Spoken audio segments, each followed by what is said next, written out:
Olá pessoal, tudo bem com vocês? Aqui é a professora de Física Laís Correia e hoje vamos resolver uma questão da UES 2025, que é a questão número 13. A questão diz assim: um cubo de lado L e densidade D flutua em um líquido banho térmico de densidade Dzão maior que D, com parte do seu volume submerso. O cubo é feito de material cujo coeficiente de dilatação linear é x, ao passo que o fluido apresenta coeficiente de dilatação volumétrica y. O sistema cubifluido é aquecido de tal maneira que o cubo mantém inalterada sua cota submersa medida a partir da base inferior do cubo à superfície livre do líquido, sabendo que a variação de temperatura sofrida pelo sistema é igual a T, com xt é muito menor que 1, e que durante o processo de aquecimento o cubo mantém a sua forma paralelepípedica, a relação entre x e y para que essa condição sobre a cota submersa ocorra é... Bom, pessoal, vou desenhar para vocês aqui mais ou menos, tá bom? Então, a gente tem aqui o cubo, tá? Mais ou menos. Ele está em uma bacia com um líquido. Vou colocar aqui de azul. Ele fala que parte está submersa e parte, não está. Então, vamos chamar aqui de Hzinho, Ele tem lado L. Deixa eu botar aqui de vermelho. Esse cubo possui lado L. Lembrando que parte, está submersa e parte não. Vou chamar aqui de H. Tá ok. Se ele está num fluido, a gente sabe que as forças que estão agindo sobre ele, a força peso dele, que é massa vezes gravidade. E nós temos a força de empuxo, que é aquela força vertical sentido para cima, que ocorre quando tem fluidos, Então, se ele está submerso parcialmente, a gente tem empuxo também, tá? Peso e empuxo. Então, assim, para a gente ter uma ideia do desenho, O que está acontecendo é que ele está flutuando. Então, pessoal, se ele afirma para a gente que ele está flutuando, a gente vai considerar a situação em equilíbrio, tá? Se a situação estiver em equilíbrio, a gente vai ter que o peso vai ser igual ao empuxo, tá? Ou seja, o somatório vetorial para baixo vai ser igual ao somatório vetorial para cima. Vamos relembrar alguns conceitos importantes para esse problema, A gente tem o teorema de Arquimedes, que é o empuxo, que diz que o empuxo é igual à densidade do líquido vezes o volume do fluido deslocado ou o volume do corpo submerso vezes a gravidade, tá? Esse é o empuxo. A gente tem que a densidade, a gente vai usar muitas vezes aqui nesse exercício, é massa sobre o volume, não pode esquecer, E relembrando também a questão da dilatação linear e a dilatação volumétrica. A gente tem que a dilatação linear ela é dada por ΔL, que é o quanto dilatou após o aquecimento, é igual a L0, que é o comprimento inicial, vezes alfa, vezes Δθ. Lembrando que a gente também pode abrir essa equação e chegar nessa daqui, que o comprimento final é igual ao comprimento inicial, 1 mais alfa Δθ. E a gente tem a dilatação volumétrica, que é ΔV igual a V0 vezes gama Δθ. E abrindo a equação, a gente tem essa outra definição aqui. Lembrando que o coeficiente de dilatação volumétrica é 3 vezes o coeficiente de dilatação linear, tá? Então, uma revisão super rápida aqui. Lembrando, pessoal, que esse aqui são prints do meu e-book de equações, conteúdos de física completo, resumidos para você, tá? O link está fixo aqui nos comentários, caso você tenha interesse de conhecer, tá? Todo o conteúdo de ensino médio, desde cinemático até física moderna, tá legal? Então, vamos voltar aqui, após essa revisão super rápida. Então, a gente vai usar aqui o sistema em equilíbrio, a força resultante igual a zero, ou seja, o peso igual ao empuxo. Quem é peso? É a massa do corpo vezes a gravidade. Quem é o empuxo? É a densidade do líquido vezes o volume do corpo submerso, o volume do fluido deslocado, vezes a gravidade. Aqui a gente pode cortar gravidade com gravidade. Sobra massa do corpo igual a densidade do líquido vezes o volume do corpo submerso, tá bom?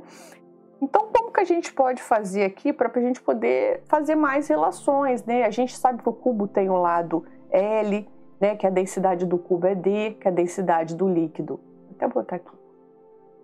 Densidade do líquido é Dzão, a densidade do cubo é Dzinho.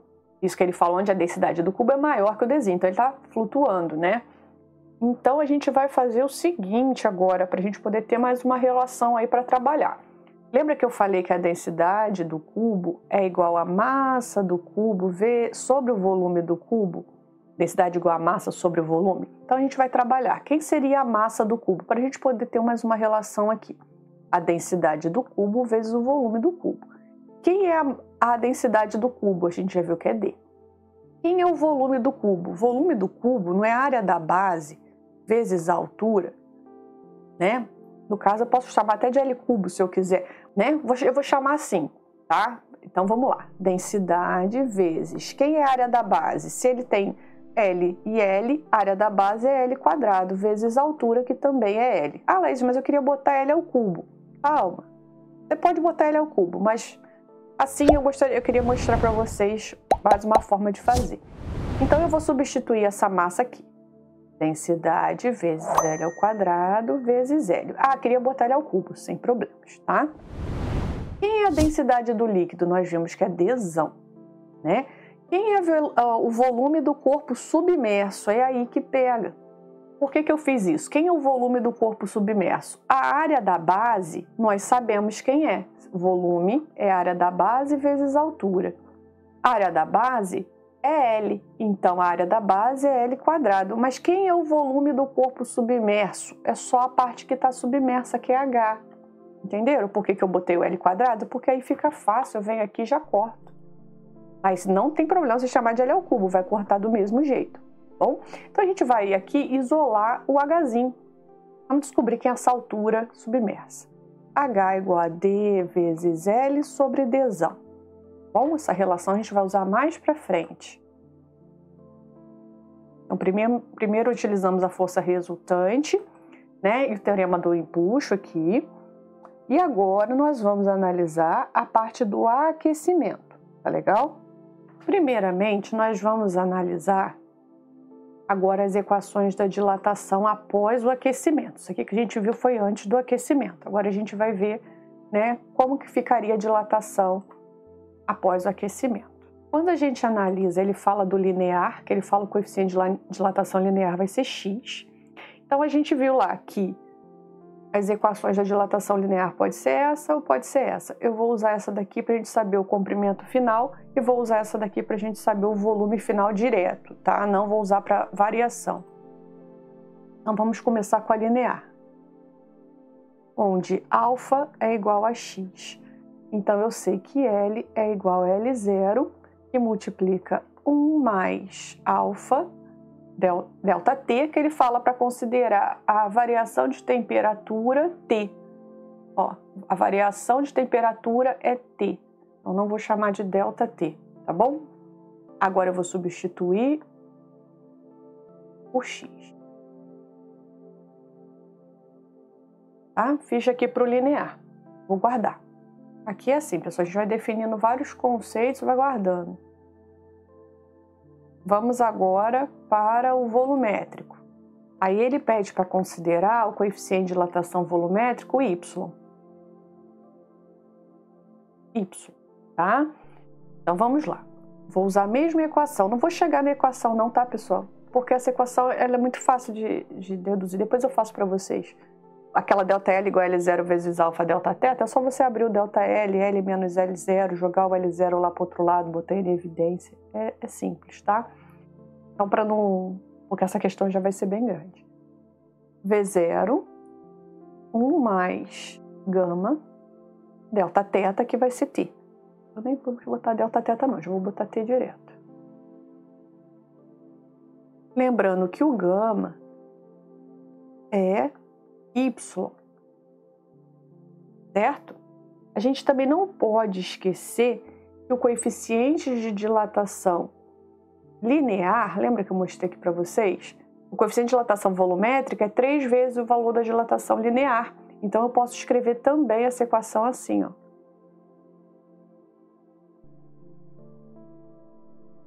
Porque o coeficiente de dilatação volumétrica é 3 vezes o valor da linear. Se eu sei que o volumétrico é y e o linear é x, só substituir aqui, tá bom?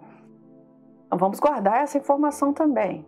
Lembrando, pessoal, que a gente pode chamar aqui, para diferenciar um pouquinho, de L' para quando dilatar e chamar só de L para quando estava inicial, para esse L0 sumir dali, tá? Só para facilitar. Se você quiser chamar de L0 e V0, tá? Masculinha vai ficar mais fácil de compreender, legal?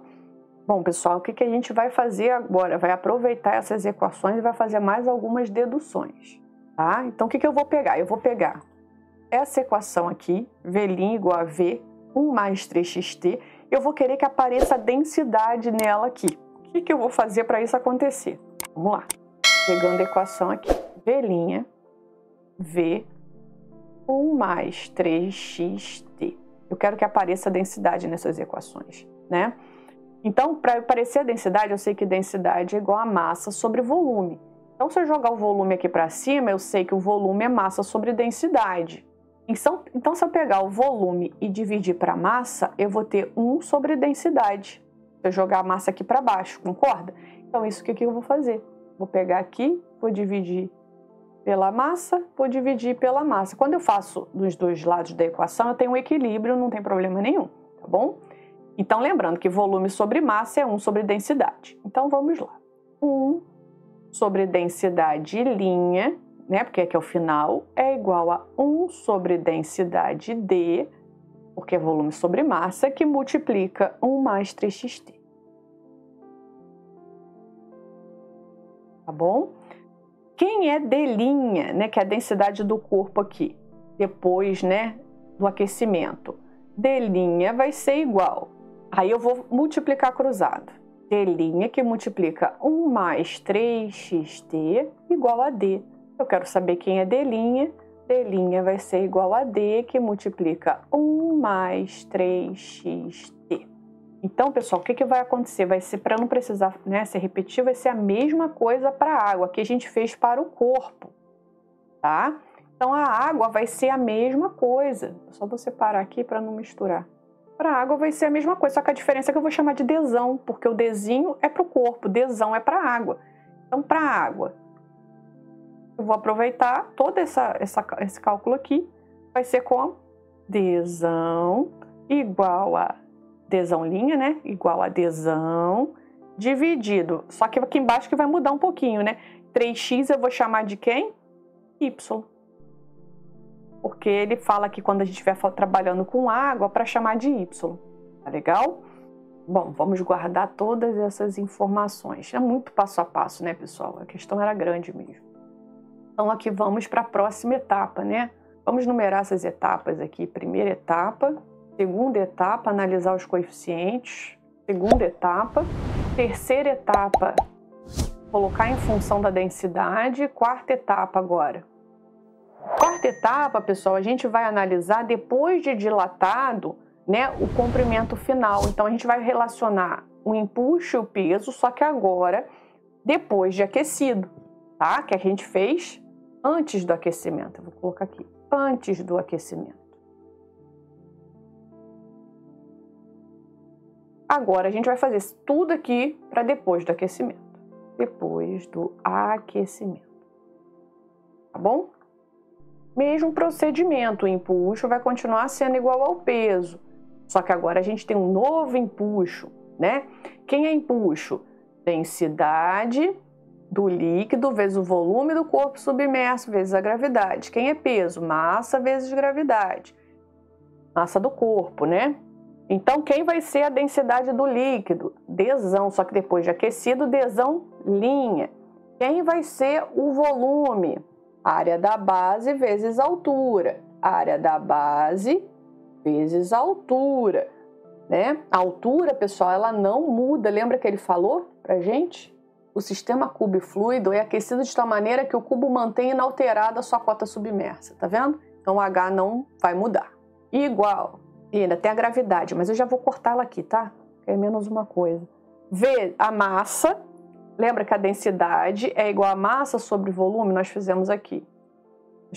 Densidade igual a massa sobre volume. Então, a massa do corpo ficou densidade vezes L quadrado vezes L. Só que agora o L tem uma linha, não é isso? E a densidade também. Então, densidade linha vezes L ao quadrado linha vezes L. Linha, tá bom? Agora a gente entra um monte de linha aí.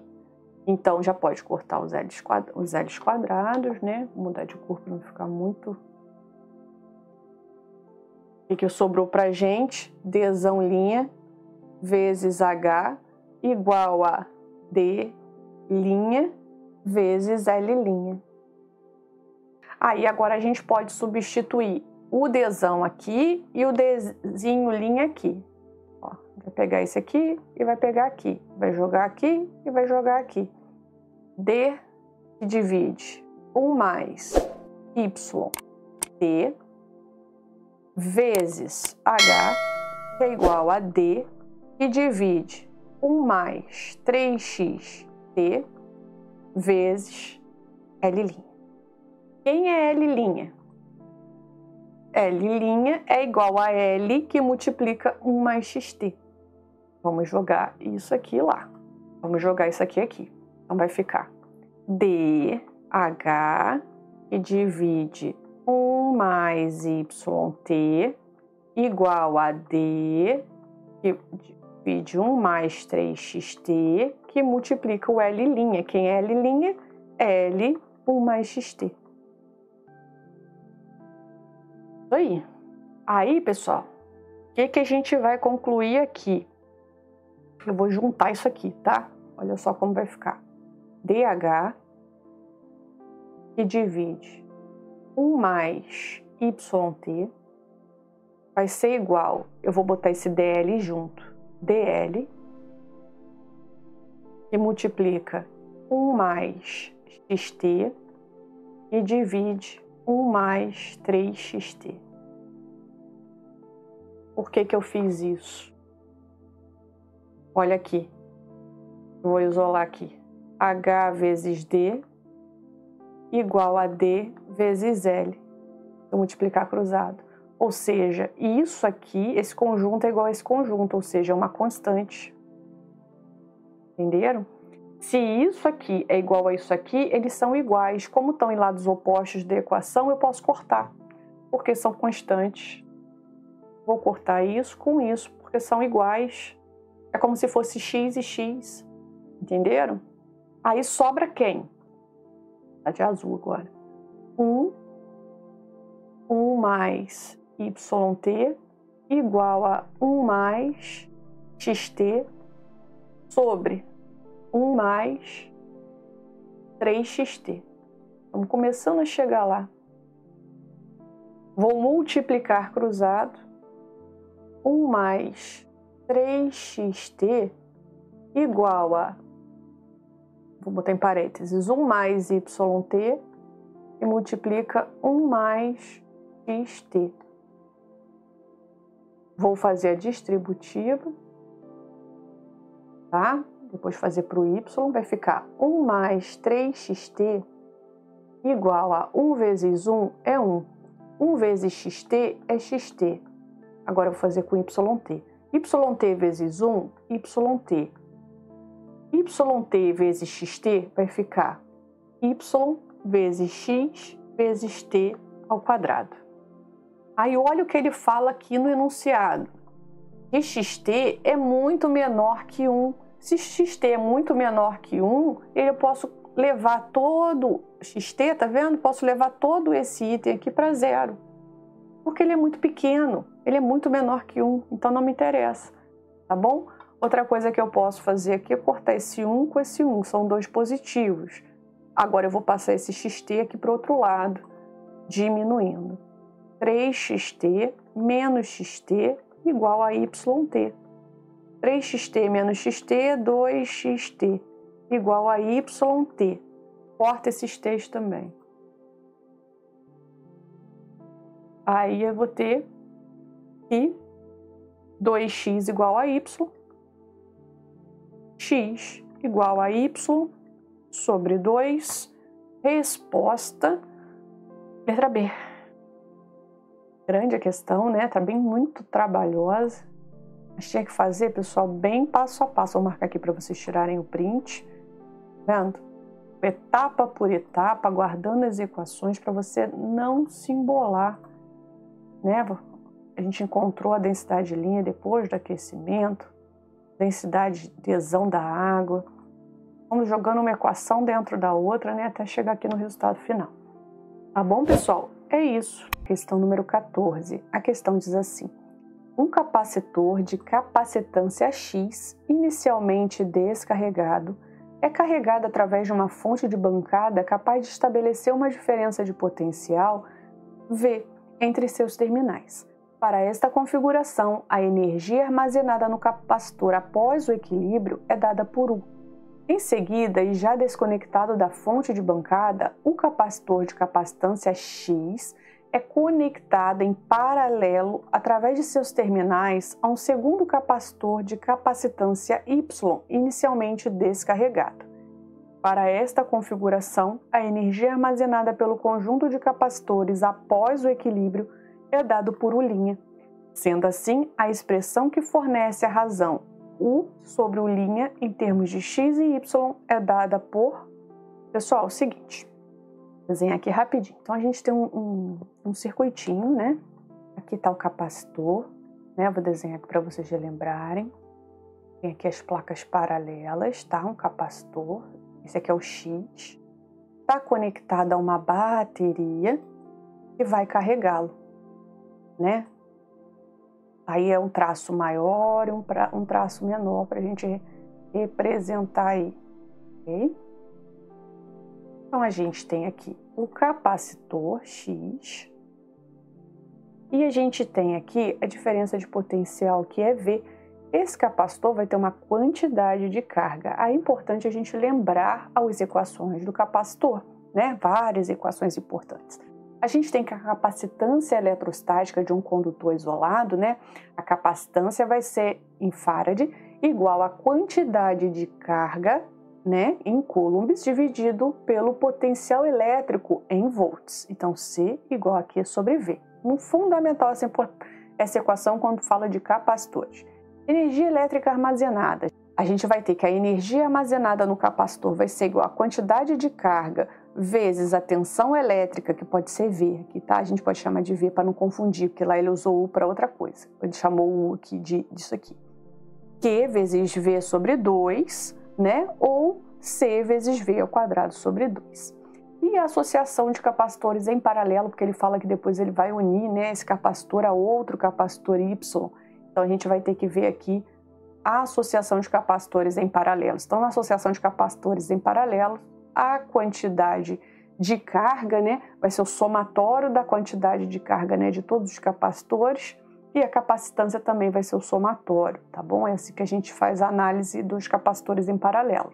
Lembrando, pessoal, que esse aqui também são prints do meu e-book de equações, conteúdos de física completo para ENEM e vestibulares. O link está fixo aqui nos comentários, caso você tenha interesse de conhecer. É legal? Então, esse resuminho rapidinho para a gente resolver essa questão. Então, inicialmente, nós vamos usar aquela primeira, essa daqui. C igual a Q sobre V. C igual a Q sobre V. Tá bom? A gente vai descobrir a quantidade de carga armazenada aqui, que vai ser igual a C vezes V. Tá bom? E a gente sabe que a capacitância, né, desse capacitor aqui é X. Então, Q igual a X vezes V. Bom, para essa situação inicial.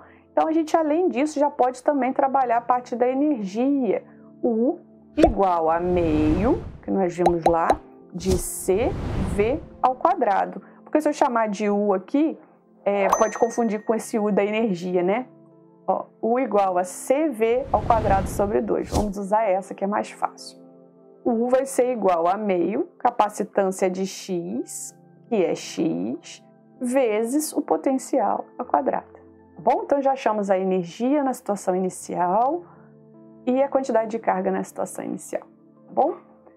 Então, agora vamos colocar esse capacitor em paralelo com o Y. Tá? Então, vou desenhar aqui mais ou menos.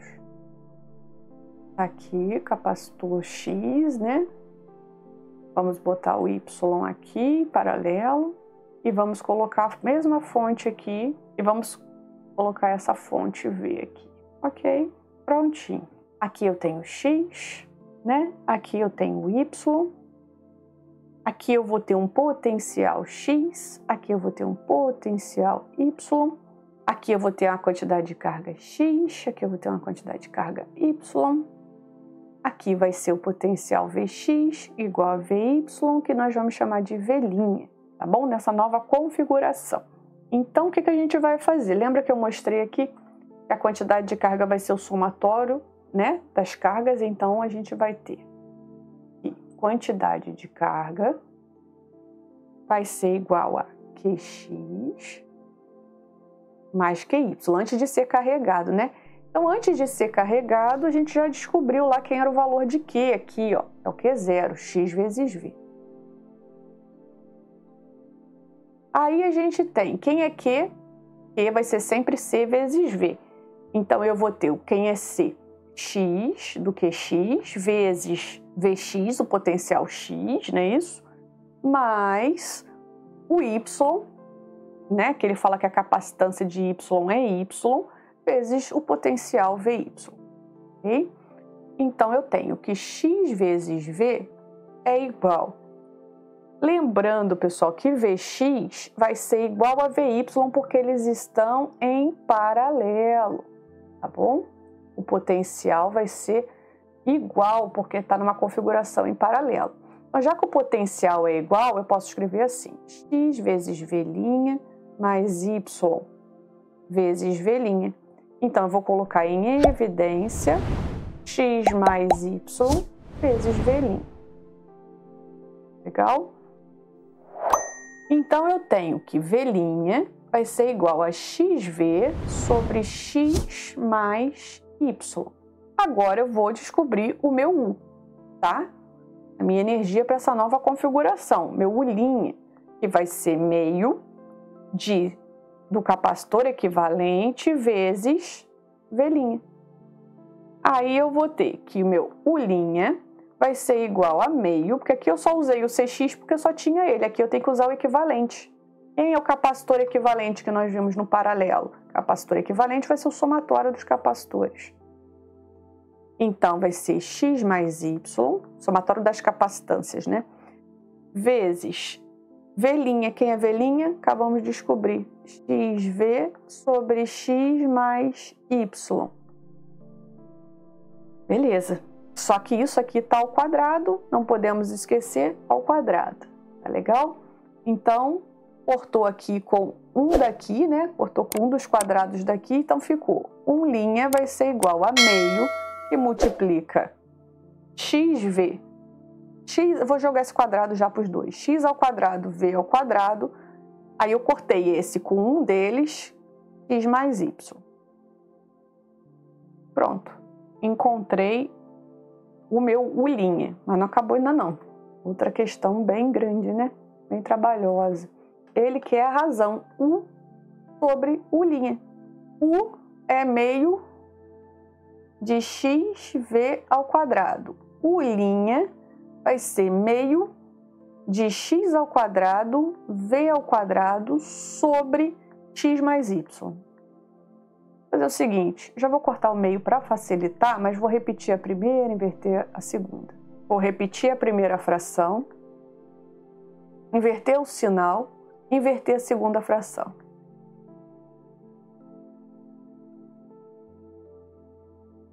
O meio eu já cortei lá em cima para facilitar. Aqui eu posso cortar o v ao quadrado, posso cortar um x com esse x. Então vai sobrar U sobre U' igual a x mais y sobre x. Não tem alternativa. Então a questão estava bem elaborada, tudo certinho, mas ela foi anulada por falta de alternativa, tá? Vou marcar aqui para vocês tirarem o print, mas de qualquer forma é esse padrão que eles cobram, né? Então você tem que saber fazer, porque no caso aqui ela foi anulada, mas pode vir a aparecer questões parecidas, né? Lá no futuro. Então é bom você estar aí afiado em capacitores, tá bom, pessoal? É isso. Questão número 15. A questão diz assim: em uma etapa de uma linha de montagem industrial, uma pequena plataforma de massa desprezível é capaz de oscilar verticalmente com frequência F e amplitude A. A gente tem uma plataforma, mais ou menos, né? Ela oscila verticalmente para cima ou para baixo. ela tem frequência F e amplitude A. Não vou desenhar aqui não, pessoal, mas vai de A até menos A, né, oscilando verticalmente. Sobre a plataforma que deve operar com uma dada frequência crítica, é depositado periodicamente um componente de massa M. Então, um componente de massa M, só para a gente tentar entender o que ele está querendo dizer aqui, né? M maiúsculo, que será repassado à etapa seguinte da linha de montagem. Então, ele está aqui subindo e descendo de A até menos A, né? E a gente tem um cubinho de massa M aqui que vai estar fazendo esse movimento. Essa condição sobre a frequência faz-se necessária para garantir que o componente de massa M não perca o contato com a plataforma. Então, ele pode sair aqui da plataforma. Supondo que a aceleração da gravidade local seja igual a G, o quadrado da frequência de operação F crítico do sistema aqui descrito é... Bom, pessoal, vamos analisar aqui algumas coisas. Primeira coisa, as forças que estão agindo no bloquinho, né? A gente tem peso e normal, certo? Peso e normal. Ele fala que o bloquinho não pode sair aqui, né, da plataforma, não pode se deslocar. Então, ele vai estar sempre na iminência da normal ser igual a zero. Então, quando a gente fala de crítico, é a situação extrema. Então, eu sei que a força resultante aqui é igual a P... já vou fazer de forma escalar, não vou ter vetorial agora não. Então, a gente vai considerar o que? A força resultante. Vamos considerar que ele está subindo? Então, normal menos o peso. Só que, lembrando que está na iminência de sair da plataforma para a gente poder ter esse estado crítico. Então, a normal vai ser igual a zero. Quando ele falar na iminência de acontecer algo, tá, pessoal? Normal igual a zero. Então, a força resultante igual a menos P. Então, só analisando força resultante, a gente nem entrou ainda no movimento harmônico em si. Aí eu sei que força resultante, pela segunda lei de Newton, é massa vezes a aceleração. Aí eu sei que a força resultante, na situação crítica, né, para que a gente está considerando o extremo aí dele não sair da plataforma. Então, qual vai a condição, né, da frequência para que ele não saia da plataforma? Então, a gente vai botar já como se a normal estivesse sendo igual a zero. Igual a massa vezes a aceleração, só que do movimento harmônico simples, porque ele está indo de A até menos A e A, subindo e descendo. Qual vai ser a aceleração do movimento harmônico simples? Então, pessoal, coloquei aqui para vocês alguns prints do meu e-book de equações, tá? Conteúdo de física completo para Enem e vestibulares. O link está fixo aqui nos comentários, caso você tenha interesse de conhecer todo o conteúdo de física, desde cinemática até física moderna, incluindo MHS, vários outros conteúdos, tudo resumido para você, tá? Então, equações da aceleração, equação da elongação, equação da velocidade, energia do MHS, tudo lá. Então, a equação da aceleração, nós vamos utilizar essa daqui, ó. A aceleração igual a menos ômega ao quadrado vezes x, onde ômega é a velocidade angular no movimento circular uniforme, que é dada em radiano por segundo, tá? E x vai ser a elongação, né? A gente já tem aí o x, que ele fala que é a amplitude, A e menos A, né? Que é a oscilação dele para cima e para baixo, tá bom? Então, como a gente considera um movimento para cima, a gente vai chamar esse x de A, tá legal? Lembrando que ômega ele pode ser dado por 2π sobre o período ou 2π vezes a frequência. Como a gente quer que a frequência apareça na nossa equação, a gente vai substituir esse ômega nessa fórmula por 2πf, tá? Então, aqui um resuminho para vocês do que a gente vai precisar para resolver esse problema. Então, vamos começar a substituir, né, o que nós temos. Quem é o peso? Peso é massa vezes a gravidade. A gente considerou o movimento para cima, né? Velocidade para cima. Então, ele está indo até A. Aí, massa vezes gravidade, massa de novo, que é mzão, vezes a aceleração do MHS, que nós vimos que é menos ômega ao quadrado vezes x, que eu já vou chamar o x de A, tá bom? O x de A foi o quanto ele percorreu. Aí, eu sei que esse menos eu já posso cortar com esse menos. Esse m eu posso cortar com esse m, vai sobrar quem? Gravidade igual a ômega ao quadrado vezes A. Agora eu vou substituir, porque eu lembro que eu mostrei para vocês que o ômega era igual a 2π vezes a frequência, para aparecer a frequência na equação. Então aí a gente vai substituir. gravidade igual a 2 vezes π vezes f, lembrando que ele está ao quadrado, vezes amplitude. Aí eu tenho 2 ao quadrado é 4, π ao quadrado é π ao quadrado, frequência ao quadrado vezes a. Então, eu estou querendo descobrir quem é a minha frequência ao quadrado. Frequência ao quadrado vai ser igual a g, que divide 4π ao quadrado vezes a amplitude. Então, a resposta vai ser a que divide 4π ao quadrado vezes a amplitude, resposta letra C. Gravidade, 4π ao quadrado vezes amplitude.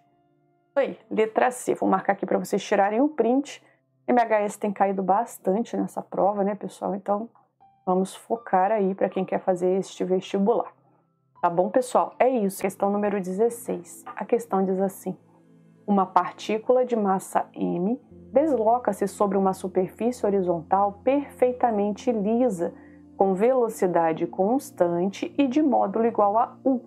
Em determinado instante, esta ricocheteia ao chocar-se elasticamente e perpendicularmente com uma parede situada na sua frente.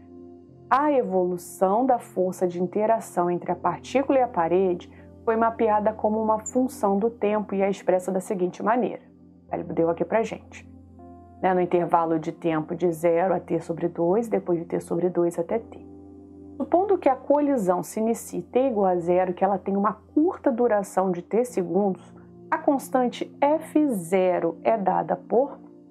Vamos entender o que está acontecendo aqui, fazer umas análises prévias. Então, antes da colisão, a partícula estava seguindo a trajetória na superfície, né? Uma superfície retilínea. Aí depois ela colidiu com uma parede, não foi isso? Então, ela tinha inicialmente uma velocidade u. A velocidade u. Aí quando ela chega aqui na parede, o que vai acontecer? Ele fala que ele colide elasticamente. O que isso significa? Quando a colisão é elástica, quer dizer que ela vai voltar, vai bater e vai voltar com a mesma velocidade, mas no sentido contrário. Isso que é elasticamente, tá bom? Mas no sentido contrário. Então a gente chama de menos u, porque o vetor está contrário ao nosso referencial, que é da esquerda para a direita, tá? Por causa da colisão perfeitamente elástica, aqui depois da colisão. Ok? Então, o seguinte, ele está querendo aqui, a gente pode também fazer uma análise dessas funções. Ele fala que a função, a gente tem um gráfico força por tempo. Então, vamos fazer essa análise aqui, né? Começamos ainda com análises prévias mesmo.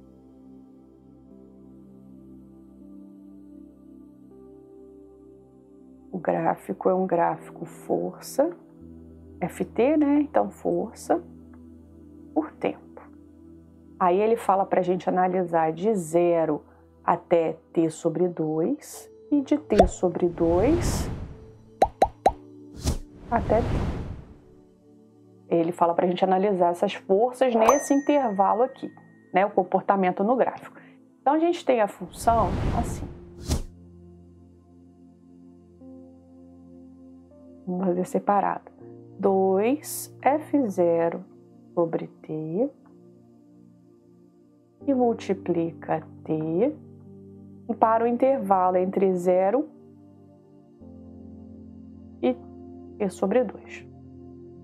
E a gente tem a função 2f0 sobre t e multiplica t menos t para o intervalo de t sobre 2, tzinho, t.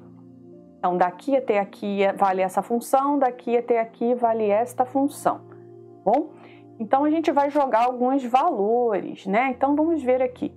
Aí, eu vou chamar, então, aqui de função 1 e função 2 para eu poder jogar aqui e montar o meu gráfico, tá? E não ficar embolado. A gente está construindo o gráfico. Eu vou fazer isso aqui em cima, tá? Para a função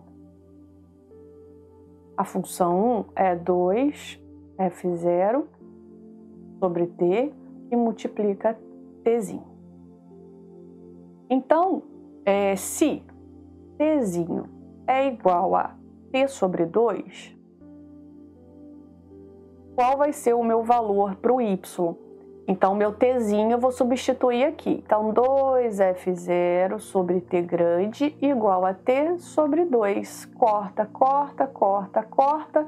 Isso quer dizer que o meu y vai ser f0 quando t igual a t sobre 2. Então, eu vou chamar f0 aqui. Pessoal, não vou botar linha pontilhada, porque é muito ruim de fazer desse aplicativo que eu uso. Vou usar o amarelinho, tá? Como se fosse a linha pontilhada. Vem aqui com a borracha. Aí, e se t fosse 0, né, pessoal? Se t igual a 0, 0 vezes qualquer coisa é 0. Então, y igual a 0. Então, quer dizer que eu preciso de 2 pontos para fazer uma reta. Função linear. Prontinho. De 0 até t eu já tenho esse comportamento no gráfico. Tá bom? Agora, vamos fazer com a segunda parte. Para 2. E tem y igual a 2f0 sobre t grande e multiplica t grande menos tzinho. Então, se tzinho igual a t, o que vai acontecer com y? Se tzinho igual a t, t menos t é 0. 0 que multiplica qualquer coisa, 0.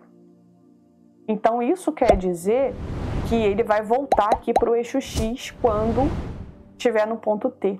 Então, ele vai sair do quê? Daqui onde ele estava e vai descer aqui para T. Esse é o comportamento do gráfico F, força versus tempo, tá bom? Prontinho, só fazendo o gráfico, aquelas análises prévias. Agora, pessoal, a gente está falando aqui de um gráfico força versus tempo. O que é força vezes tempo? Força versus tempo é o impulso. Impulso é força vezes tempo, tá? Essa é a definição do impulso. Então, impulso, pelo teorema do impulso, impulso é igual a variação da quantidade de movimento. Quantidade de movimento final menos quantidade de movimento inicial. Então, se impulso é força vezes tempo e quantidade de movimento é massa vezes velocidade, se eu abrir a equação, eu vou ter isso daqui, tá bom? Lembrando que a gente tem que respeitar as unidades no sistema internacional. E se a gente tem um gráfico força versus tempo, se a gente analisar a área desse gráfico, a área é numericamente igual ao impulso. Tudo isso aqui, pessoal, são prints do meu e-book de equações, tá? Conteúdo de física completo para Enem e vestibulares. O link está fixo aqui nos comentários, caso você tenha interesse de conhecer. Todo o conteúdo de física, né, para vestibulares resumido para você. Então, a gente vai usar essa propriedade, vai achar a área do nosso gráfico que a gente construiu e vai usar o teorema do impulso e vai comparar os dois, tá legal? Então, vamos lá. Vamos primeiramente encontrar a área do nosso gráfico.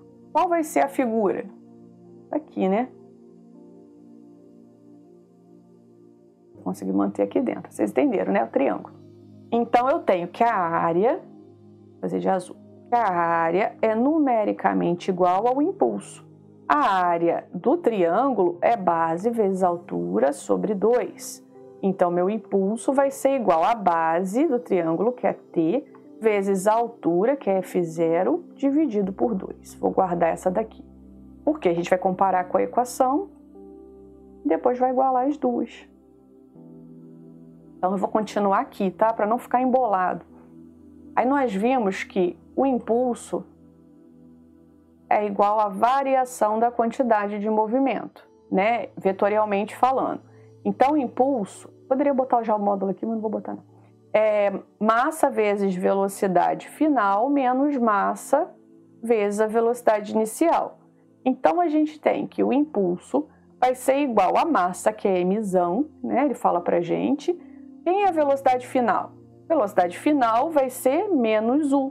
E a velocidade inicial, u. A massa tem mzão. Então, velocidade final vai ser menos u.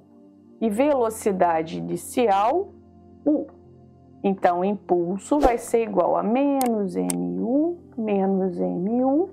impulso vai ser igual a menos 2mu. Aí, se eu botar em módulo, né, que a gente está analisando o módulo, 2mu.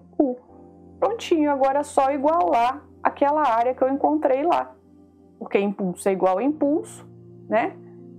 Se impulso é igual a impulso, eu tenho que 2mu vai ser igual a T vezes F0 sobre 2. T vezes F0 sobre 2. Multiplico o cruzado, eu quero descobrir quem é o F0.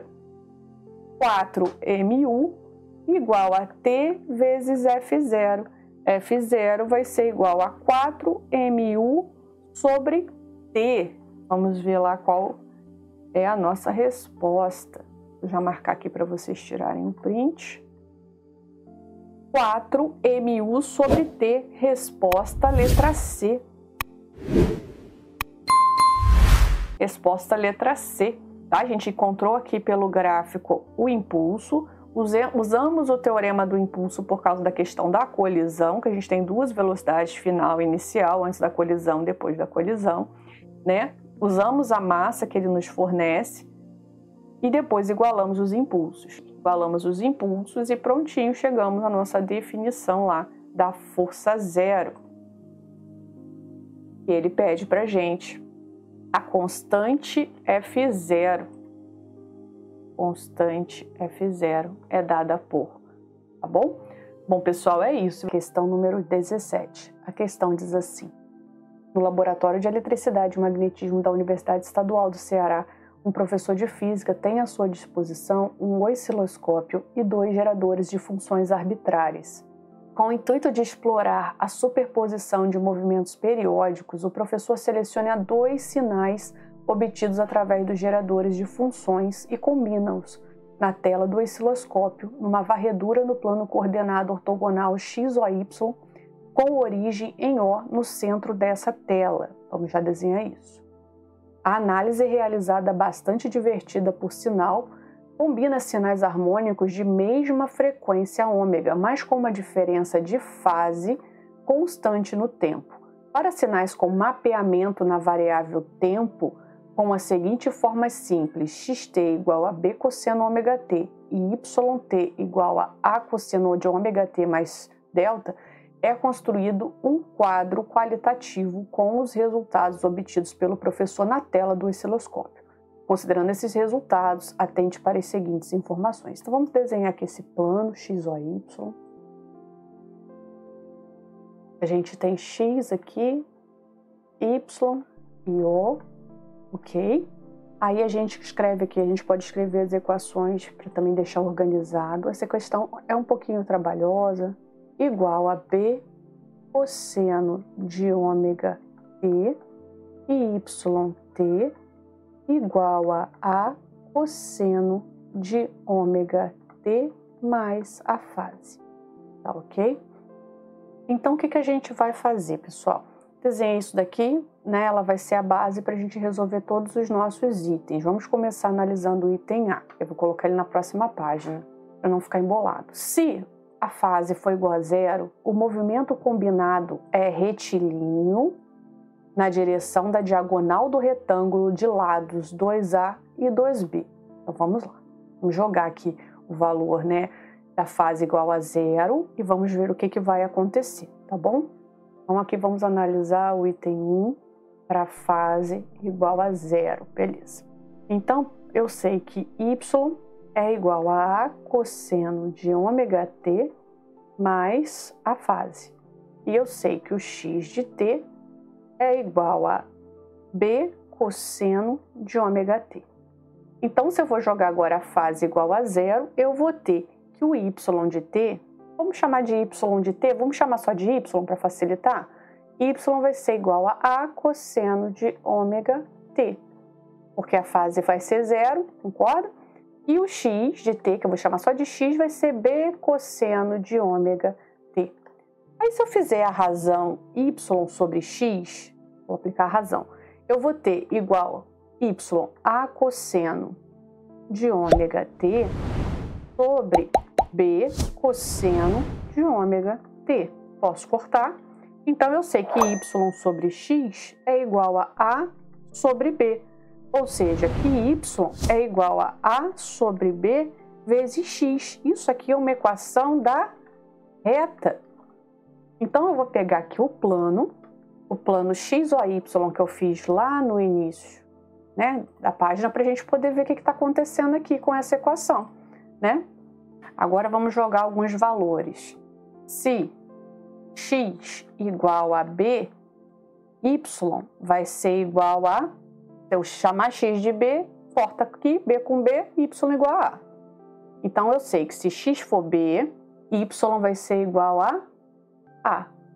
Aí eu vou pegar aqui, ó, ok? Só estou tentando resolver da forma mais simples, tá? Se eu chamar x igual a menos b, fizer aqui ao contrário, y vai ser igual a menos a. Então, menos b, y igual a menos a. Vai ter uma reta aqui também, vou fazer já o ponto de encontro. Aí eu sei que se x for zero, y também é zero, então você já tem que passar pela origem dos espaços. Prontinho. Tenho 3 pontos, nem precisava, né? Mas eu fiz com 3. 3 pontos. Uma reta crescente, né? Direitinho, respeitando a nossa função da reta aqui, que a gente encontrou. Então vamos analisar o enunciado do 1. O enunciado diz assim: se a fase for igual a zero, o movimento combinado é retilíneo? Sim, nós vimos que é, então verdadeiro. Na direção da diagonal do retângulo de lado 2A e 2B, vamos ver se faz um retângulo? Aqui, pessoal, ó. Eu acabei fazendo igual para poder ficar num padrãozinho legal, mas, viu? Fez um retângulo. Qual o valor aqui desse lado? Se aqui vale B e aqui vale B, aqui vale 2B. E aqui? Se aqui vale A, aqui vale menos A, né? Quando fizer aqui é A, né? Então aqui vale 2A. Então, isso aí, um retângulo de lado 2B e 2A. Tá legal? Então, o item A foi bem tranquilo, né? Agora vamos ver o item B. O item B não, o item 1 foi mais tranquilo. Agora vamos ver o item 2. Se a fase for π sobre 2, o movimento combinado tem como representação uma trajetória elíptica. Aí já separei que a 1 aqui é verdadeira, tá? Vamos analisando assim. Uma trajetória elíptica descrita no sentido horário, com eixos nas direções dos eixos coordenados. Então, vamos lá. Essa questão é muito trabalhosa. 2. Ele fala que a fase já vale π sobre 2. Então, a gente tem que o y de t, que é a cosseno de ômega-t mais a fase, vai ficar desse jeito. A cosseno de ômega-t mais π sobre 2. Aí eu vou usar aquela propriedade do somatório do cosseno, tá bom? Já vou jogar aqui direto, vocês têm que rever essas propriedades, tá? Para facilitar, não vou chamar de y de t, para ter menos incógnita, vou chamar só de y. Igual a que multiplica o cosseno de ômega-t, que multiplica o cosseno de π sobre 2, menos o seno de ômega-t, que multiplica o seno de π sobre 2. Então, lembra que eu falei em outra questão anterior? Essa prova usa muito as propriedades trigonométricas, então você tem que estudar as propriedades trigonométricas e está afiada aí nas questões de física, tá? Então, cosseno de π sobre 2 é cosseno de 90 graus, é 0. Seno de π sobre 2 é o seno de 90 graus, que é 1. Então, vou arrumar isso. A que multiplica o 0 multiplicado pelo cosseno, esse termo vai acabar indo para 0 também, vai sobrar só o menos seno de ômega-t. Então, meu y sobre A vai ser igual a menos seno de ômega-t, ok? Agora vamos analisar a função x. Vamos lá, x de t é igual a b cosseno de ômega-t. Ok? Vou chamar só de x para poder facilitar. Vai ser igual a b cosseno de ômega-t. Então, eu sei que o cosseno de ômega-t é igual a x sobre b. Tá bom? Então, aqui isolei o cosseno e aqui eu tenho o seno isolado. Bom? Então, o que eu posso concluir com isso? Tendo seno o seno e o cosseno isolados. Então, eu descobri aqui, ó, isso aqui é importante. Quem é o seno e quem é o cosseno. Mais uma propriedade trigonométrica para vocês lembrarem.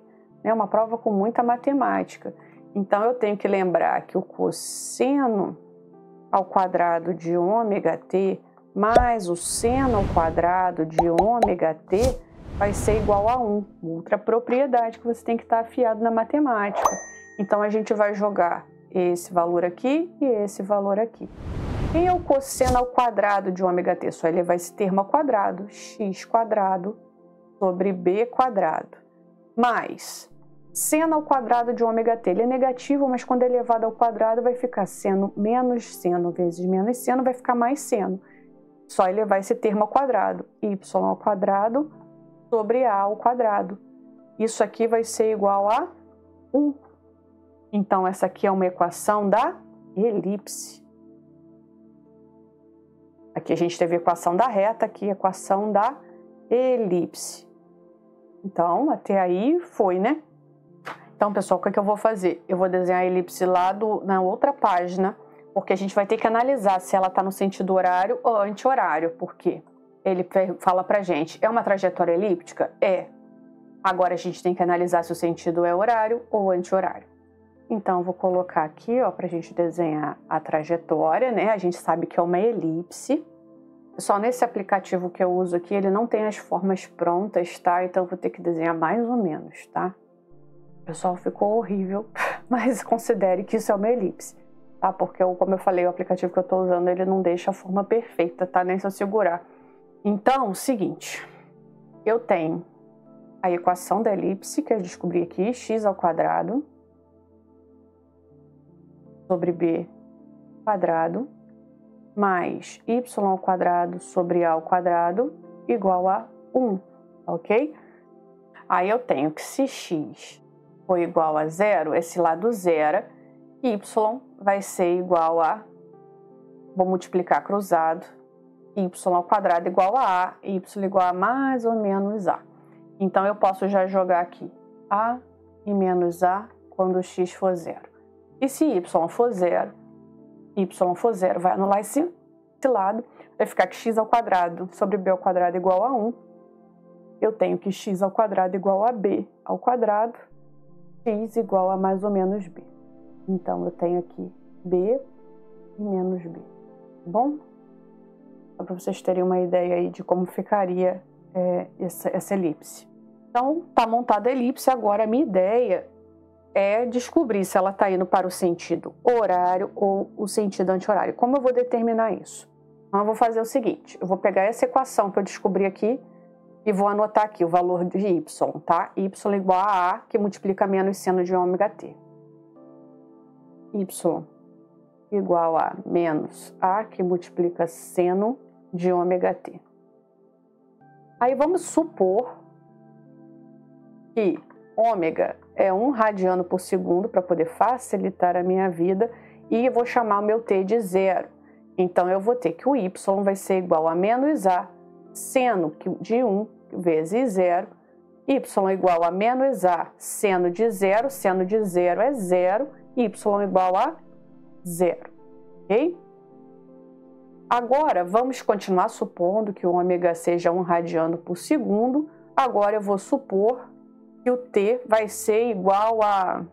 vai ser π sobre 3. Então, vamos supor agora que t seja π sobre 3, é a mesma coisa que o ômega, né, seja 1. Então, eu tenho que y igual a menos a seno de 1 vezes π sobre 3. Y igual a menos a vezes... Quem é o seno de 60 graus? Raiz de 3 sobre 2. Então, y igual a menos raiz de 3 sobre 2a. Então, vamos ter que jogar agora esses valores de y aqui na equação para descobrir correspondente a x. É trabalhoso, tá, pessoal? Não é simples, não. Então, vamos lá. X ao quadrado sobre b ao quadrado, mais, aí o y deu 0. 0 ao quadrado sobre a ao quadrado igual a 1. Isso aqui vai dar 0. X ao quadrado igual a b ao quadrado. x igual a raiz de b, x igual a b. Né? Então, y0, x igual a b vai corresponder a esse ponto aqui. Então, esse primeiro ponto nós temos. Agora, temos que descobrir o segundo ponto, a gente descobre se ela está no sentido horário ou anti-horário. x² eu quero descobrir quem é, b² mais. Aí eu tenho que é y². Quem é y²? Menos raiz de 3 sobre 2a ao quadrado sobre a ao quadrado, que é a mesma coisa que multiplicar assim pelo inverso, tá? Igual a 1. x² b² menos mais. Raiz de 3 ao quadrado é 3, 2 ao quadrado é 4, a ao quadrado sobre a ao quadrado igual a 1. Corta. X ao quadrado b ao quadrado igual a 1 menos 3/4. X ao quadrado, 4 menos 3, 1/4 de b ao quadrado. Vou jogar o b lá para cima. X igual a raiz disso aqui vai dar 1 sobre 2b, meio b. Então, eu tenho que se x é meio b, aqui, meio b, e o y é menos raiz de 3 sobre 2a, que vai estar aqui por aqui, ó. Mais ou menos, tá, pessoal? Eu sei que, ó, o sentido dessa elipse é o sentido horário. Tá vendo? Sentido horário. Isso que a gente tenta no item 2, né? Bem trabalhosa mesmo a questão. Eu tô fazendo bem passo a passo para vocês entenderem a ideia, tá? Agora vamos para o item 3. A gente já viu que sentido é horário, então essa aqui também é verdadeira. 3. Se 3π sobre 2 for a fase e os sinais apresentam a mesma amplitude, ou seja, A igual a B, o movimento combinado tem como representação uma trajetória circular descrita no sentido horário. Né? Então, a gente vai ter outro trabalho aí para poder analisar essa parte do ciclo. Vai ser bem parecida com a 2, tá? Bom, vamos lá pegar a função de y de t, igual a cosseno de ômega-t. Só que agora ele pede para considerar a fase 3π sobre 2, ok? Então, vamos fazer a mesma coisa utilizando aquelas propriedades trigonométricas. Vou chamar o y de t só de y. Vou multiplicar cosseno de ômega-t vezes o cosseno de 3π sobre 2, menos o seno de ômega-t vezes o seno de 3π sobre 2. Ok? Então, meu y vai ser igual a A, que multiplica. Cosseno de 3π sobre 2 é 0. Lembrando que 3π sobre 2 é 270 graus, então não está no eixo dos cossenos, está no eixo dos senos. Então, o seno de 3π sobre 2 é menos 1, lá embaixo, no círculo trigonométrico. Então, o que vai acontecer? Isso tudo aqui também vai para zero, porque está sendo multiplicado por zero. Menos com menos vai dar mais seno de ômega-t. Dessa vez deu positivo, né? Então, meu y sobre A vai ser igual a seno de ômega-t. Reparem aqui com a primeira conta. Tá vendo? A gente achou o y sobre A, só que foi negativo. Agora, a gente vai jogar no x sobre t. Isso aqui vai ser igual, reparem, concordam? Cosseno de ômega-t igual a x sobre b. Vou até copiar isso aqui para facilitar. Isso aqui vai ser igual. É menos uma conta para fazer, né? Ok. Prontinho. Tem o cosseno e tem o seno. Agora é só jogar naquela equação novamente da trigonometria. Cosseno ao quadrado de ômega-t mais seno ao quadrado de ômega-t igual a 1. Quem é o cosseno ao quadrado? X ao quadrado sobre b ao quadrado. X ao quadrado sobre a ao quadrado. Quem é seno ao quadrado? Y ao quadrado sobre a ao quadrado. Aí você fala, mas é uma elipse. Mas aqui tem uma observação diferente. Olha só o que ele fala aqui. A igual a B. Se A igual a B, eu tenho que x ao quadrado, vou chamar B de A, tá? Só para ficar com A. A ao quadrado mais y ao quadrado sobre A quadrado igual a 1. Aí a gente tem a equação do círculo. Porque aqui, ó, eu posso botar 1 sobre a ao quadrado em evidência, multiplicado por x ao quadrado mais y ao quadrado igual a 1. Pegar e chamar x ao quadrado mais y ao quadrado, jogar esse ao quadrado lá para o outro lado, prontinho. Equação da circunferência. Então, bateu.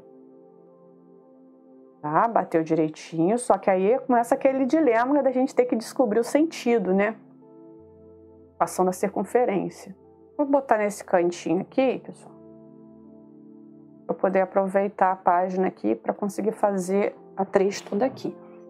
Para x igual a 0, eu vou ter que o y é igual a mais ou menos a, porque vai ficar raiz quadrada de a ao quadrado mais ou menos a. Aí, quando y for igual a 0, o x também vai ser mais ou menos a, né? Porque agora não tem o b envolvido. Aí a gente vai ter o círculo. Eu já falei para não reparar no meu desenho, por favor, porque o aplicativo que eu estou usando não é bom para fazer esse tipo de forma, tá? Então, nós temos o círculo. Ok, bateu tudo direitinho, equação da circunferência. Aí começa o mesmo dilema. Sentido horário ou sentido anti-horário. Agora, a gente vai ver o sentido. Aí, a gente vai pegar a equação aqui, ó. Y igual a seno de ômega t. Ok? Aí, vamos supor, mesma coisa, que o ômega seja 1 radiano por segundo e que o tempo seja igual a 0. Então, vamos lá. Eu vou fazer de outro jeito agora, tá? Não vou jogar na equação da circunferência, vou jogar na de x de t mesmo, tá legal? Para facilitar. Aí você poderia fazer isso também para 2, tá? Então, eu vou fazendo aqui de várias formas diferentes. Então, vamos lá. Para t igual a 0, eu vou ter que y igual a seno de 1 vezes 0. Seno de 0 é 0, então y é 0, tá? Então, quem vai ser x? Aí eu sei que x é igual a b cosseno de ômega t. Então, b vezes o cosseno, se o ômega é 1, vou chamar de 0, cosseno de 0, x vai ser igual a b. Lembrando que b é igual a, por causa dessa equação aqui, então x igual a positivo. Então, vai ser a bolinha aqui, tá bom? Podia ter botado o a aqui de uma vez, tá bom? Mas não botei no final, não tem problema nenhum. Agora, nós vamos chamar de um ângulo qualquer. Eu chamei de 60 graus lá, vou manter 60 graus aqui, tá? Y vai ser igual a vezes o seno de 1 vezes π sobre 3, ou seja, o seno de 60. A que multiplica o seno de 60 é a raiz de 3 sobre 2. Aí agora vou pegar a mesma equação do x aqui, x vai ser igual a b, eu já vou chamar de a, cosseno de 1 vezes π sobre 3. Cosseno de 60 é meio, então a vezes meio. E para x igual a sobre 2, mais ou menos aqui, né, a sobre 2, eu vou ter o y igual a raiz de 3 sobre 2, 0,87 mais ou menos, raiz de 3 sobre 2a. Então, a gente vai ter aqui o segundo ponto aqui. Então, isso quer dizer que está fazendo um sentido anti-horário. Eu já até coloquei escrito aqui, tá bom? Sentido anti-horário por causa desse movimento, desse ponto para esse, tá? Sentido anti-horário. Então, agora vamos para o item número 4. Se a fase é igual a π, o movimento combinado é novamente retilíneo, mas ao longo da outra diagonal. Então, ele quer saber se vai ser retilíneo, mas ao longo da outra diagonal do retângulo de lado 2A e 2B, tá? Então, vamos lá. Vai ser bem parecido com essa daqui, pessoal. Com a primeira, tá? A gente vai botar a fase igual a π aqui, vamos fazer a razão e vamos ver o que vai dar, se vai dar uma reta ou não. 4. Então, agora a fase é igual a π, ok? Então, a gente vai jogar lá. Em y de t é igual a cosseno de ômega t mais π. Então, y de t igual a, vamos usar aquela regrinha trigonométrica. Vamos tirar, para facilitar, o t daqui. A que multiplica cosseno de ômega t vezes cosseno de π menos seno de ômega t vezes seno de π, tá? Então, o seno de π é o seno de 180 graus, é 0, e o cosseno de π vai ser menos 1. Então, isso tudo aqui vai para 0, vai sobrar só isso aqui. Então, y vai ser igual a que multiplica menos cosseno de ômega t, y vai ser igual a menos a cosseno de ômega t, ok? Vamos guardar essa daqui. Então, ela como a 1, é só a gente fazer a razão agora, y sobre x. Então, eu vou fazer a razão aqui, y sobre x, ou y de t sobre sobre x de t, é igual. Y vai ser menos a cosseno de ômega t. E o x, nós já vimos lá em todos os itens, que é b cosseno de ômega t. Então, corto o cosseno, y sobre x igual a menos a sobre b, y igual a menos a sobre b vezes x. Então, reparem em relação à primeira. A primeira deu a sobre b vezes x, uma reta crescente, né? Sentido o alfa é positivo, agora é negativo, então a gente vai saber já que a diagonal vai ser do outro lado. Então, já vou fazer aqui. Mas se você quiser fazer os pontos, você pode, porque essa questão já foi enorme, né? Então, por exemplo, x igual a 0, y igual a 0, tá aqui. Aí você pode jogar os pontos novamente ou você aproveitar lá a outra questão. Então, eu sei que se x igual a menos b, menos mais, y igual a mais a. O b vai cortar com b. Eu sei que x igual a b positivo, eu sei que y igual a menos a. Então, só você botar esses pontos aqui, tá? Se você quisesse imitar o quadrado lá da outra, poderia também. Eu ia economizar tempo. 1, 2, 3, 4. Pode ser aqui. A positivo. 1, 2, 3, 4. A negativo. 1, 2, 3, 4. Menos b. Mais b, perdão. 1, 2, 3, 4. Menos b. Aí sim, eu sei que quando x for menos b, y é a. Então, aqui, ó. Mesma coisa, quando x igual a b, y igual a menos a. Boto os pontinhos, une esses pontos, a gente tem uma reta decrescente, nem precisava, né, pessoal, fazer, eu só estou fazendo porque a gente está mostrando a questão completa. Então, a gente vai ter novamente o retângulo, né, como lá no item A. Vamos ter um quadradinho a mais aí. Aí, se aqui tem B e aqui tem B, ou seja, aqui tem 2B. Se aqui tem A, acabei botando lá em cima, né, pessoal? E aqui um pouquinho mais embaixo, vou chamar o A aqui. E aqui, se tem A, vai ser 2A. Entenderam a ideia? Reparem aqui, ó, igualzinho aqui a primeira, tá? Só que aqui eu fiz certinho. Lado 2A, 2B, você só poderia interpretar mesmo, sabendo se aqui o coeficiente da reta é negativo, que ela vai vir para cá, na mesma situação, tá? Nem precisava chegar até o final, botei mesmo para vocês verem como ficaria. Então, aqui é verdadeira, tá? Então, tá correto, acho que se afirma em 1, 2 e 4, resposta letra B. Tá bom, pessoal? É isso. Questão número 18, a questão diz assim: um becker com 1000 ml de capacidade é preenchido completamente com um líquido cujo índice de refração é Z. O índice de refração do líquido do becker de 1000 ml. Quando visto de cima por um observador situado no ar, aparenta ter uma profundidade inferior à real. A gente tem um probleminha aí de dióptro plano, né? No entanto, quando um segundo becker com as mesmas características do anterior, é preenchido com 500 ml de um líquido cujo índice de refração é X e os outros 500 ml com um líquido cujo índice de refração é Y. A profundidade aparente desse segundo becker, quando visto de cima pelo observador, é a mesma que a obtida, a partir do líquido cujo índice de refração é Z. Diante do exposto, supondo que os líquidos utilizados para preencher o becker na segunda situação não se misturam, o índice de refração Z no primeiro líquido, quando expresso em termos dos índices de refração X e Y, é... Vamos desenhar primeiro, né, pessoal, mais ou menos essa situação aqui. A gente tem o becker 1, E o Becker 2, da mesma situação, né, que ele fala. É o mesmo Becker, né? Só que esse aqui tem um volume de 1000 ml. Esse aqui, né, tem 500 ml com um líquido e 500 com outro.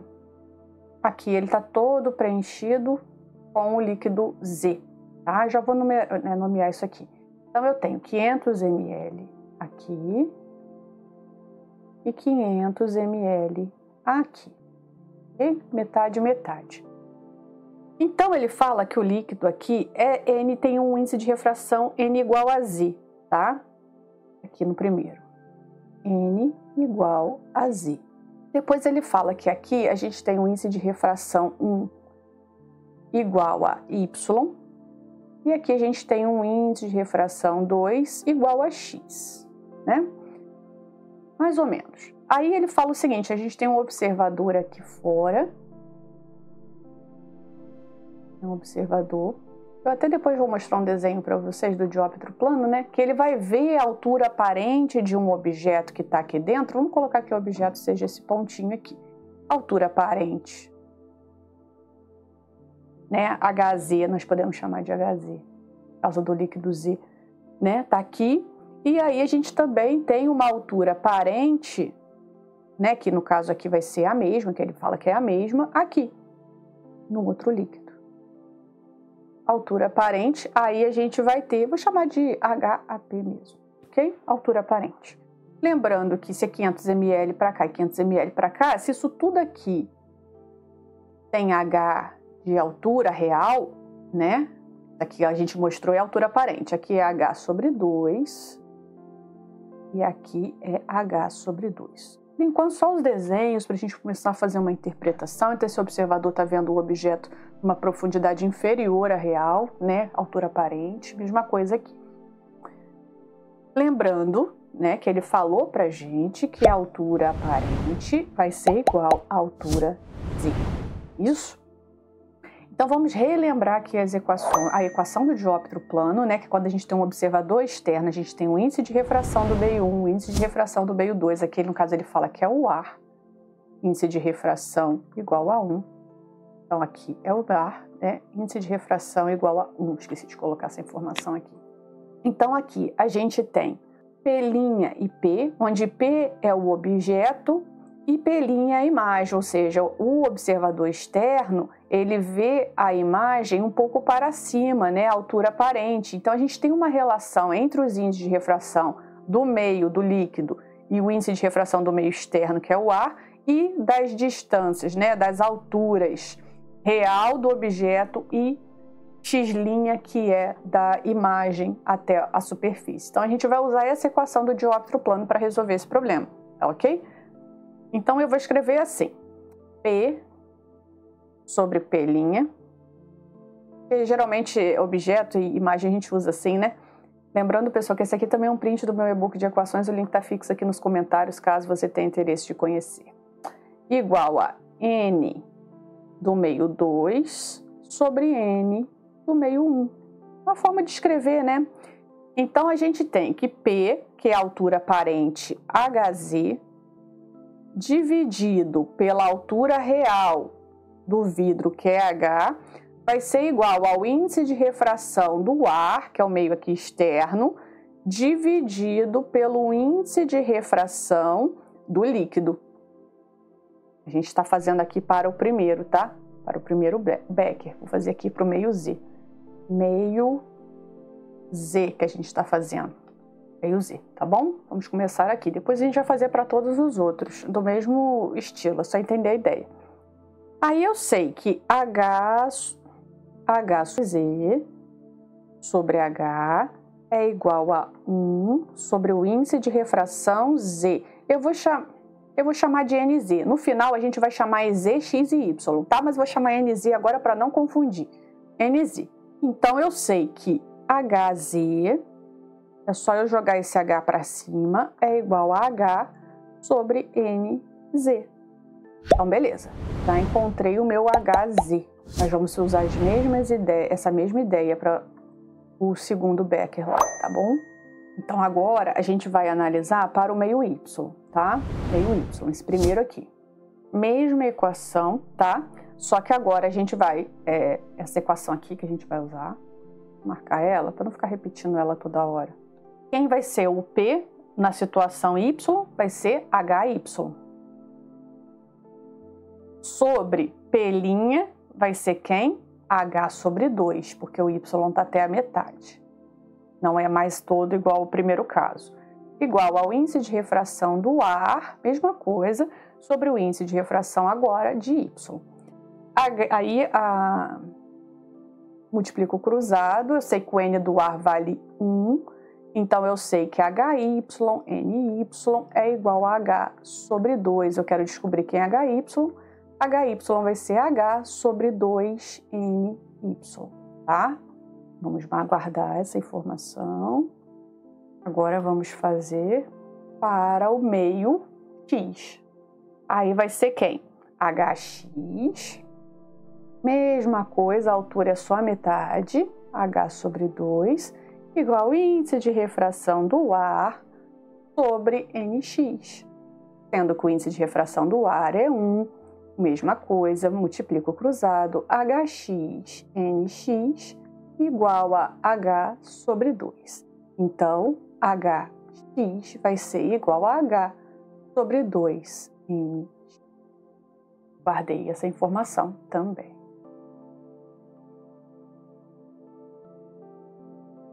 Agora, pessoal, nós vamos fazer uma análise aqui no Becker 2, tá? Então, o que acontece? Essa altura aparente aqui vai ser igual à minha altura x mais a minha altura y.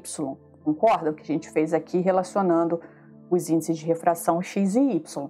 Então, eu vou escrever da seguinte forma aqui na próxima página. H aparente, vou escrever assim, para o Becker 2, né?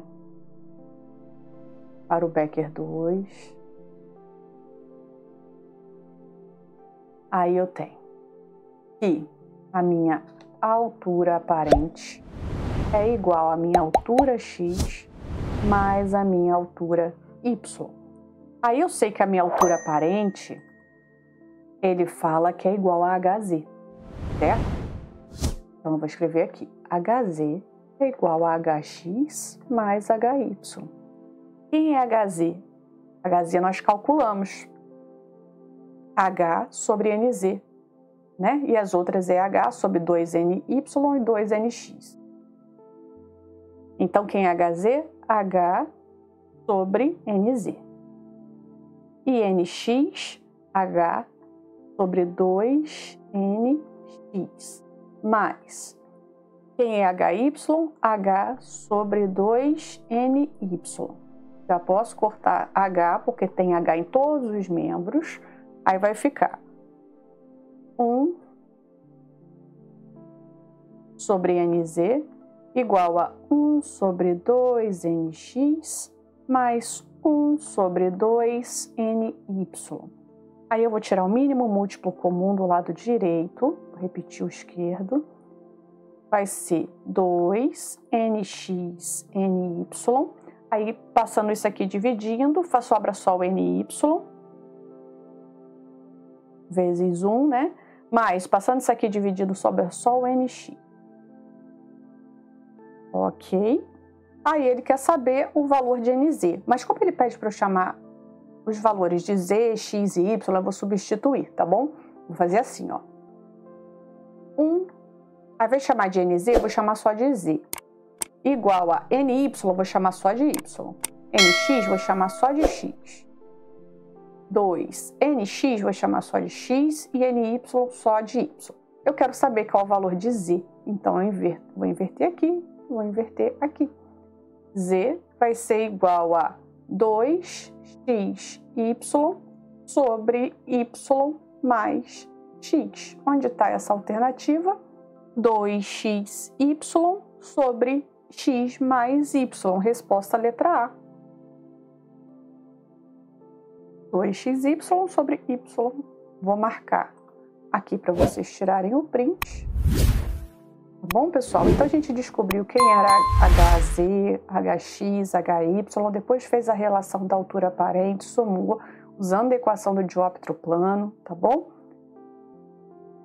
Bom, pessoal, é isso. Questão número 19. A questão diz assim: os rádios valvulados estiveram em moda entre os anos de 1930 e 1960 na maioria dos lares. Para funcionar de forma adequada, uma única válvula deste rádio necessita de uma tensão aproximada de 7 volts em seu filamento, que pode ser obtida por meio de um transformador ligado aos 115 volts da rede elétrica. Sabe-se, no entanto, que o secundário do transformador em questão possui 28 voltas.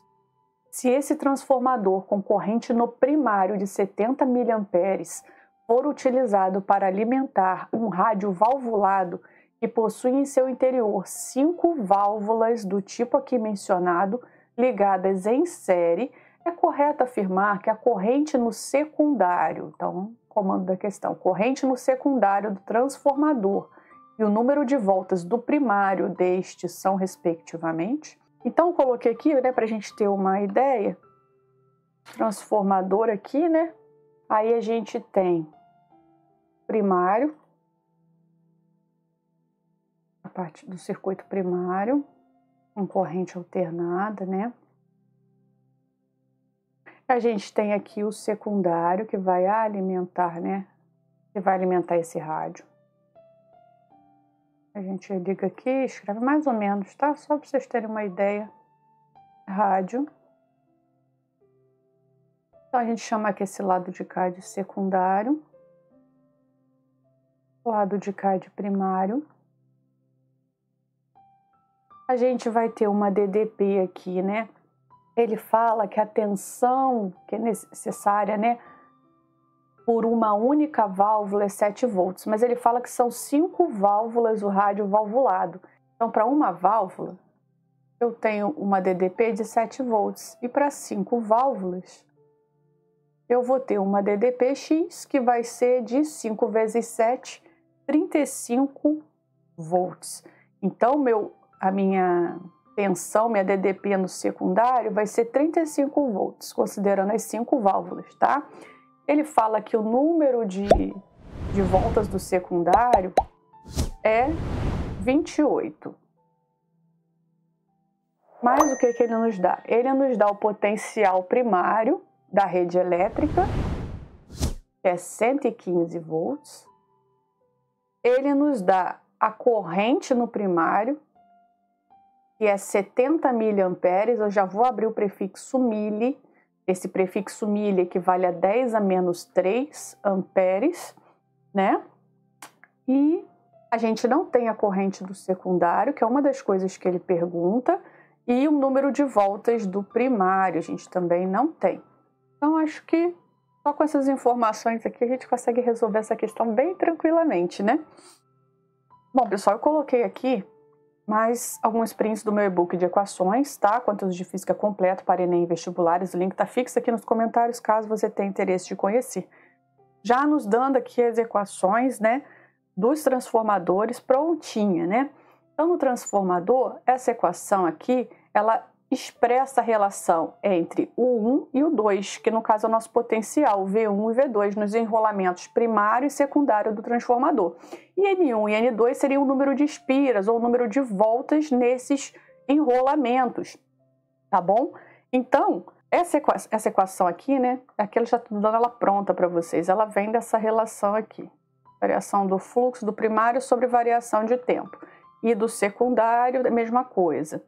Aí, quando a gente iguala, que esses dois termos aqui são iguais, então, quando a gente faz VP sobre VS, a gente chega nessa conclusão aqui, tá? O número do primário e o número do secundário, tá bom? Então, lembrar desse conceito aqui dos transformadores esse é muito mais rápido para resolver questões como essa, tá? E a gente também tem, ó, essa equação aqui, ela expressa a conservação de potência do transformador ideal, que é o nosso caso, né? Onde a potência entregue no primário é igual à potência entregue no secundário, porque a potência não é U vezes I, então U vezes I igual a U vezes I do primário do secundário, tá ok? É só lembrar isso para resolver esta questão. Vamos começar resolvendo com a conservação da potência para a gente descobrir a corrente e depois a gente joga lá na outra equação para descobrir o número de voltas. Então vamos lá. Então, vou usar primeiro esse conceito Eu vou chamar de V o U, tá? VPIP, ou seja, o I do primário é igual a U I do secundário. Tá? As potências conservadas no gerador ideal. Tá? 70. Aí a gente tem voltagem aqui do primário, 115. Corrente no primário, 70 vezes 10 a menos 3, igual ao potencial no secundário, 35 vezes a corrente no secundário. Aqui a gente já descobre, né? Corrente no secundário vai ser... Aqui eu já vou multiplicar. 115 vezes 70 vai dar 8.050 vezes 10 a menos 3, dividido para 35. Corrente no secundário vai ser 8.050 dividido para 35 vai dar 230 vezes 10 a menos 3 e é igual a 230 miliamperes. Então já estaria entre a B e a D. Mas já vou afirmar para vocês que essa questão foi anulada porque não tinha alternativa. A questão foi elaborada corretamente mais uma vez, mas as alternativas não batiam. Então, vamos fazer aqui a segunda parte do número de voltas. Então, para calcular o número de voltas, eu vou usar a segunda equação. Ou seja, a tensão do primário sobre a tensão do secundário vai ser igual ao número de voltas do primário sobre o número de voltas do secundário. Mas muito mais fácil você lembrar assim, né? Então, a gente tem que a voltagem do primário é 115. A voltagem do secundário é 35. Número de voltas do primário eu quero descobrir. Número de voltas do secundário é 28. Então, multiplico o cruzado. 35 NP vai ser igual 115 vezes 28 vai dar 3.220. NP vai ser igual a 3.220 dividido para 35. Então, meu NP vai ser 92 voltas. Mas, mais uma questão anulada por falta de alternativa. Questão elaborada toda certinha, tá bom? Mas não tinha alternativa aí para o candidato marcar sua resposta. Tá legal? Então vou colocar aqui anulada por falta de alternativa. Nenhuma questão dessa prova, se eu não me engano, foi anulada por alguma questão ter sido mal elaborada ou faltando algum dado. Foi mais por causa das alternativas mesmo. Tá bom, pessoal? É isso. Questão número 20. A questão diz assim. A conversão de energia térmica em eletricidade nos oceanos em virtude da diferença de temperatura entre as águas da superfície e as águas profundas, OTEC, é uma tecnologia de energia renovável. O principal desafio tecnológico desse projeto é gerar quantidades significativas de energia de forma eficiente, a partir de pequenas diferenças gradientes de temperatura, de forma a produzir trabalho útil. A OTEC funciona essencialmente como uma máquina térmica, operando entre duas fontes térmicas, a superfície e a profundeza do oceano. Embora a OTEC possa operar em ciclo aberto, fechado ou híbrido, fazendo uso de líquido refrigerante para efeito de cálculo, será considerado o ciclo fechado. Suponha que esse sistema opere como uma máquina térmica entre os extremos de temperatura 25 graus Celsius, que é a superfície do oceano, e 10 graus Celsius, que é a profundeza do oceano, com uma taxa de realização de trabalho de 2 megawatts. Pessoal, taxa de realização de trabalho, a unidade, você tinha que observar a unidade, o watt é a potência. Além disso, ao estimar o rendimento máximo dessa máquina por meio de um ciclo de Carnot, então ele já te fala para onde ele quer que você estime o rendimento, operando entre os extremos de temperatura, obtém-se como taxa de extração de calor da superfície da água o valor de... Vamos lá. Só para isso a gente tem que relembrar alguns conceitos, né? O rendimento máximo da máquina de Carnot, ele é dado por rendimento igual a 1 menos a temperatura de calor da fonte fria, dividido pela temperatura de calor da fonte quente. Então, essa temperatura tem que estar sempre em Kelvin, tá ok? Ele deu em graus Celsius, a gente vai ter que converter.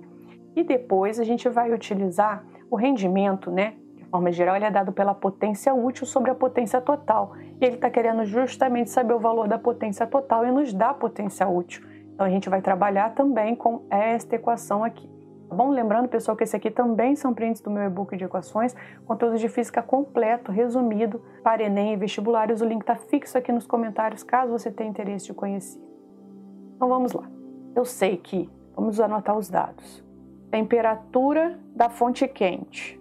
vamos chamar assim de temperatura, eu vou chamar a temperatura da fonte quente mesmo, 25 graus Celsius. Como eu converto? Kelvin igual a Celsius mais 273. Só eu somar 273 ao valor, 298 Kelvin. Temperatura da fonte fria, 10 graus Celsius. Então é só somar 10 a 273, que vai dar 283 Kelvin. E ele me fala ainda a potência útil, que é 2 vezes 10 a sexta watts, por causa do prefixo mega. Mega é a potência de 1 milhão, 10 a sexta, 2 milhões de watts. Tá legal? Então vamos começar fazendo pelo rendimento que ele dá pra gente, que ele pede para a gente fazer pelo rendimento da máquina de Carnot. Rendimento é igual a 1 menos temperatura da fonte fria sobre a temperatura da fonte quente. Vai ser sempre a fria sobre a quente, porque esse número tem que ser sempre menor que 1, porque o rendimento não pode ser 100%. 1 menos temperatura da fonte fria, 283. Temperatura da fonte quente, 298. Rendimento vai ser igual a... Vai ficar aqui. Você pode multiplicar 298 menos 283 dividido para 298, que vai dar 0,05, né? Não vou botar aqui em porcentagem, que não há necessidade. Depois ele pede para a gente jogar lá na equação da potência útil sobre a potência total. 0,05 igual a potência útil que ele me deu, que é 2 vezes 10 a sexta, sobre a potência total. Multiplico cruzado, 0,05 potência total igual a 2 vezes 10 a sexta. Potência total igual a 2 vezes 10 a sexta sobre 0,05. Isso aqui vai me dar 2 sobre 0,05 vai dar 40 vezes 10 a sexta watts, ou 40 megawatts. Resposta letra A. Vou marcar aqui para vocês tirarem o print. Essa aqui foi uma questão bem tranquila. Tá bom, pessoal? É isso. Se vocês gostaram dessa resolução, peço que deixem o seu like, se inscrevam no canal, compartilhem esse vídeo com seus amigos que também estão estudando para o vestibular. Isso vai nos ajudar a produzir cada vez mais conteúdos como esse. Muito obrigada, forte abraço, até a próxima questão.